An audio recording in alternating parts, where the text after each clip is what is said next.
کہ صحابہ اکرام نے کتنی بڑی قربانیاں دی۔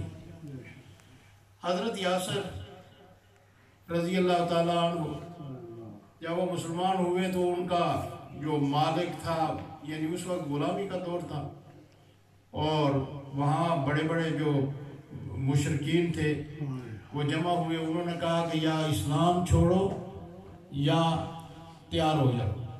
انہوں نے کہا کہ اسلام تو چھوڑنے کی بات ہی نہیں، تو باقی جو کچھ تم کرنا چاہتے ہو وہ کرو، لیکن میری زبان پر کلمہ آ گیا ہے، یہ کلمہ اب اس زبان سے ہٹ نہیں سکتا۔ آج اگر ایسی کوئی حالت ہو تو آپ خود دیکھ لیں کہ ہمارا ایمان کتنا ہے اس کے مقابلے میں۔ تو انہوں نے 2 اونٹ منگوائے، ایک کا منہ ادھر کیا، دوسرے کا منہ دوسری طرف کیا، اور ان کی ایک ٹانگ ایک اونٹ سے باندھی، دوسری دوسرے اونٹ کے ساتھ باندھی۔ پھر کہا کہ اب یہ ہم اونٹ جو ہے چلائیں گے، تمہارے جسم کے 2 ٹکڑے ہو جائیں گے، اب بھی وقت ہے، اگر تم کلمے کو چھوڑ دو، ہمارے مذہب پر واپس آ جاؤ تو ہم تمہیں چھوڑنے کے لیے تیار ہیں۔ انہوں نے کہا کہ ایسا نہیں ہو سکتا۔ پھر ان ظالم لوگوں نے، ظاہر وہ کافر تھے، انہوں نے وہ اونٹ چلائے، اور آپ کے جسم، جو مورخین ہیں تاریخ جنہوں نے لکھی ہے، وہ کہتے ہیں کہ آواز دیتے ہوئے ان کا جسم 2 حصوں میں تقسیم ہو گیا، لیکن آپ نے اپنی زبان سے کلمے کو نہیں چھوڑا، کلمہ طیبہ کو نہیں چھوڑا۔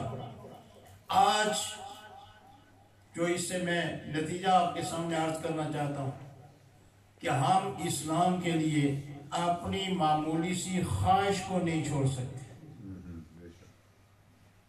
معمولی سی خواہش کو نہیں چھوڑ سکتے۔ مثلا کوئی آدمی جو ہے وہ نشے کا عادی ہے، اب یہ اس کی عادت ہے، اس کی ضرورت نہیں ہے، یہ اس کی عادت ہے، اور اسے یہ کہا جائے کہ یہ شریعت میں اللہ کے رسول صلی اللہ علیہ وسلم نے اس کو جائز نہیں رکھا، یہ حرام ہے، تم اس کو چھوڑ دو، تو اب اس کے مقابلے میں ہے کیا کہ صرف اس نے اپنی خواہش کو ٹھکرانا ہے، اپنی خواہش کو حضور صلی اللہ علیہ وسلم کے حکم پر قربان کرنا ہے۔ لیکن کتنے لوگ ہیں جو ایسا بھی نہیں کر سکتے۔ یہ نماز پڑھنا یہ اللہ تعالیٰ کا حکم ہے، اور کلمہ طیبہ کی سب سے پہلی دلیل یا شہادت اور گواہی یہ نماز کا عمل ہے۔ جس طرح کہ امام شافعی رحمۃ اللہ علیہ نے فرمایا کہ ایک شخص اگر 3 دن مسلسل نماز نہیں پڑھنا اور کسی نے اس کو محلے میں نہیں دیکھا نماز پڑھتے ہوئے، چوتھے دن وہ اچانک فوت ہو جاتا ہے، تو اس کی اسلام کی گواہی نہیں دی جا سکتی کہ یہ مسلمان تھا۔ اب ایک شخص دنیا کے کاموں میں تو الجھ گیا، لیکن وہ اس خواہش کو یا اس وقت کو اللہ اور اللہ کے رسول کے حکم پر قربان نہیں کرتا، وہ اپنے آپ کو پیچھے نہیں کرتا اور اللہ کے حکم کو آگے نہیں کرتا۔ اگر اللہ کے حکم کو آگے کرے تو وہ ہر نماز وہ پڑھ سکتا ہے، لوگ پڑھتے ہیں۔ اب انہوں نے اپنی جان قربان کر دی لیکن کلمے کو نہیں چھوڑا۔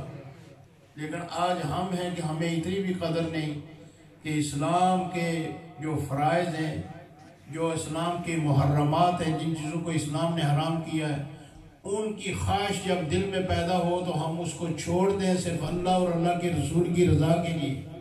اگر کوئی ایسا کرتا ہے تو وہ تو کامل مومن ہے، اور اگر ایسا کوئی نہیں کر سکتا تو پھر ہم ان لوگوں کے مقابلے میں آپ خود دیکھیں کہ ہمارا مقام کیا ہے۔